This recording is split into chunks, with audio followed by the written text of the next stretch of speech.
کل ایک انتہائی میرے قریبی دوست ہیں، ان کے ایک بہت قریبی دوست جن کی فیلڈ میں پوسٹنگ ہے اور بڑے افسر ہیں، ٹھیک افسر ہیں، سمجھو نا، جنہوں کو ڈر لگ سکتا ہے بندے نو، وہ ہیں، اور وہ کل ان سے ملاقات ہوئی، اور اس ملاقات میں ظاہر ہے کہ جب آپ کی اتنی بڑی ملاقاتیں ملک میں ہو رہی ہوں تو پھر اس میں اگر آپ یہ سوچیں کہ وزیر اعظم صاحب جن کو دھڑکا ہر وقت لگا رہتا ہے کہ ہم ایک پیج پہ ہیں، ہم ایک پیج پہ ہیں کہ نہیں ہیں، اور یہ جو ایک بات شروع ہوئی گرینڈ ڈائلاگ کی، اے گل کتھوں آ گئی، شہباز شریف کے ساتھ ملاقاتیں محمد علی درانی کر رہا ہے، اے کتھوں ہو گئیاں، پرویز الہی نو اتنی سپورٹ آ رہی ہے، وہ کون کر رہا ہے سپورٹ؟ تو اس موقع پہ جہاں پہ پاکستان کے مسائل یا خارجی مسائل جہاں پہ ڈسکس ہوئے ہوں گے، تو یہ ہو نہیں سکتا کہ وزیر اعظم نے پوچھا نہ ہوئے کہ پائے نو پھر کی کرنا ہے، اور شہباز شریف نو کون، یہ سمجھ رہے ہیں نا باتیں؟ تو اس پہ وہ یہ ظاہر ہے یہ باتیں جو پولیٹیکل ڈسکشن ہوئی ہوں گی وہاں پہ، وہ باتیں کسی خبر کا حصہ تو نہیں بنیں گی، اور چوتھا بندہ وہاں پہ تھا کوئی نہیں، تو یہ کھلے میدان میں ملاقات تھی، کرونا کا موسم ہے، دھوپ سیک رہے تھے وزیر اعظم صاحب، وہیں پہ سجے کھبے بٹھا کے انہوں نے ملاقات کی۔ تو میں نے ذرا چسکا لیتے ہوئے، وہ جو بہت بڑے افسر تھے، میں نے کہا سر ملاقاتیں ہو رہی ہیں؟ انہوں نے کہا ہاں۔ فیل جو آئی ساری بات کی وہ یہ تھی کہ ان کا بھی وہی خیال تھا جو وزیر اعظم صاحب کہہ رہے ہیں کہ یار کہ یہ مریم جو ہے، یہ جو نیریٹو لے کے چلی ہے، اس نے تو بیڑا گرک کر دیا۔ اچھا بیڑا گرک کر دیا ہے تو نون لیگ کا ہوا ہے، تانوں تو خوش ہونا چاہیے۔ اگر نون لیگ کا بیڑا گرک ہو گیا، نون لیگ کا ووٹ بینک خراب ہو گیا، تو پھر دشمنوں کو تو جناب پنگڑے ڈالنے چاہیے اب نون لیگ کے دشمنوں کو، لیکن پنگڑے ڈالنے کے بجائے وزیر اعظم صاحب جو ہیں وہ صفے مت مچا کے بیٹھے ہوئے ہیں، اور ترجمانوں نے بلا کے انہوں دا بیڑا غرق، انہوں نے لتاڑو، ان کو لوگوں کو بتائیں، نیریٹو وہ سٹرانگ لیں، ان کو مطلب چھوڑے نہ کسی طرف، مطلب کوئی گالیاں دیں، ہر طرح کی زبان استعمال کریں، اور ان کو دوسرے لفظوں میں ٹینشن دیں پبلکلی یا سوشل میڈیا سے لے کے تو ٹی وی کے پروگراموں میں یہ وہ۔ تو اگر مریم نواز اپنی دشمن آپ ہے تو پھر آپ کو تو خوش ہونا چاہیے، یہ معاملہ نہیں ہے۔ کل جن صاحب سے بات ہوئی ان کا بھی یہی خیال تھا کہ دیکھیں مسلم لیگ نون کے جو ہیں سپورٹرز وہ ہیں، وہ یا ووٹر جو ہیں وہ تین طرح کے ہیں، ایک جو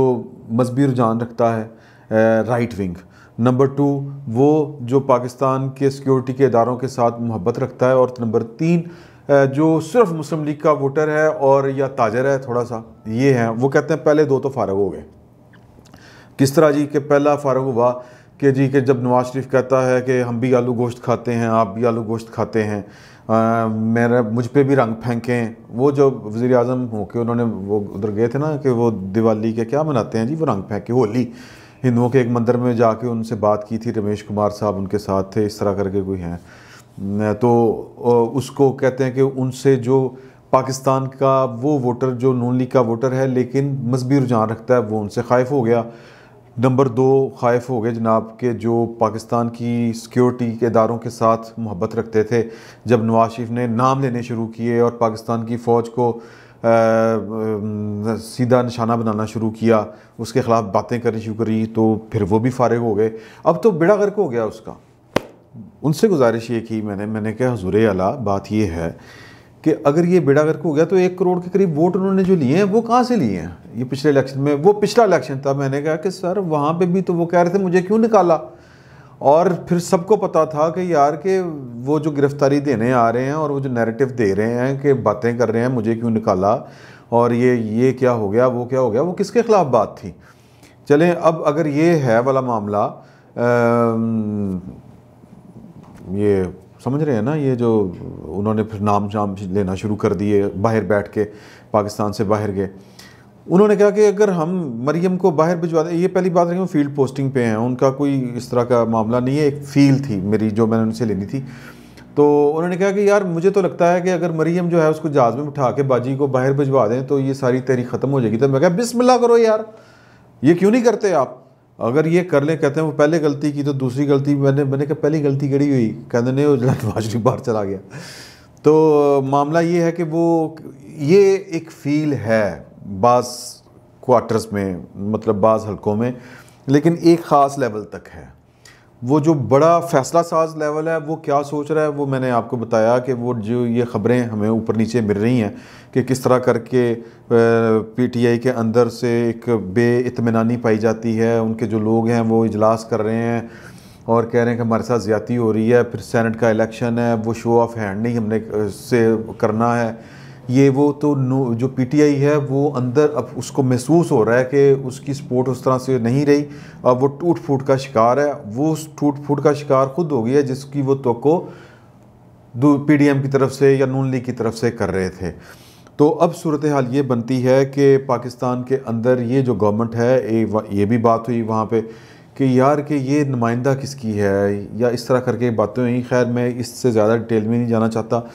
ڈیٹیل میں جانا بعض اوقات خطرناک ہو جاتا ہے۔ تو اس وقت نون لیگ جو ہے جو فیل کیا جا رہا ہے، اس نے پنجاب کے اندر جو پالیٹکس شروع کی ہے وہ بیسیکلی پنجاب ورسز پنجاب ہے، وہی کہ وہ جو ان کو لگتا تھا کہ جو ہمارے یعنی کہ سیکیورٹی سے متعلقہ اداروں کے جو سے لائل اور اس کو پسند کرنے والے لوگ ہیں وہ شاید نون لیگ کے خلاف ہو چکے ہیں، لیکن نون لیگ کا نیریٹو یہ ہے کہ وہ لوگ ہمارے ساتھ ہیں۔ اور اب پہلی دفعہ جو پنجاب کی پالیٹکس دو حصوں میں تھی نا، پنجاب کی باقی صوبوں کے مقابلے میں اگر دیکھیں کہ پنجاب ایک طرف اس کا ایک پولیٹیکل فیز تھا، دوسرا پنجاب کا ایک اسٹیبلشمنٹ والا فیز تھا، تو اب یہ دونوں آپس میں ٹکراؤ والی کیفیت میں ہیں کہ پولیٹیکل فیس اور جو ایک اسٹیبلشمنٹ والا فیس ہے وہ آپس میں گتھم گتھا محسوس ہو رہے ہیں۔